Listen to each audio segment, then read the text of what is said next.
हे बघा, नमस्कार नमस्कार. आम्ही एस टी स्टँडला आहोत डोंबिवलीच्या. आणि बघू शकाल साईडनी सुंदर झाड लावण्यात आली आहेत धर्माधिकारी प्रतिष्ठान यांच्याकडून. आणि खूप छान, म्हणजे अर्थात मध्ये लावू शकत नाही आपण कारण बसेस येतात. बट आम्ही असे एस टी स्टँड बघितलेत त्यांना कॉन्क्रिटायझेशन केलंय आणि झाडांना काहीही जागा नाही ठेवली आणि झाडं पण नाही आहेत. तर अशी आमची इच्छा की महाराष्ट्रामध्ये और भारतामध्ये प्रत्येक एस टी स्टँडला ॲटलिस्ट साईडनी खूप झाडं लावा. कारण खूप छान वाटतं, सावली मिळते. आता तर ठीक आहे, सकाळची वेळ आहे, नाहीतर पुणे, कोल्हापूर, सोलापूर तिकडे जागाच नसते एस टी स्टँडवर.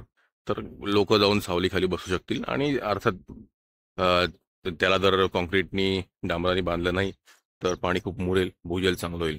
तर आपण फक्त टॅप करूया जिकडे जिकडे आपण नवीन झाडं लावू शकतो. त्यातला हा एक एस टी स्टँड आम्ही या ट्विट करू. जर तुमच्या एस टी स्टँडला कॉन्क्रिटायझेशन केलं असेल तर झाडासाठी पटकन ती बुंदा झाडाचा फ्री करा, कॉन्क्रिटायझेशन पासून किंवा डांबरापासून किंवा पेवर ब्लॉक पासून. आणि एक नवीन आपण काय ते चालू करू एस टी स्टँड्सवर ऑल ओव्हर महाराष्ट्र आणि भारत. धन्यवाद. थँक्यू.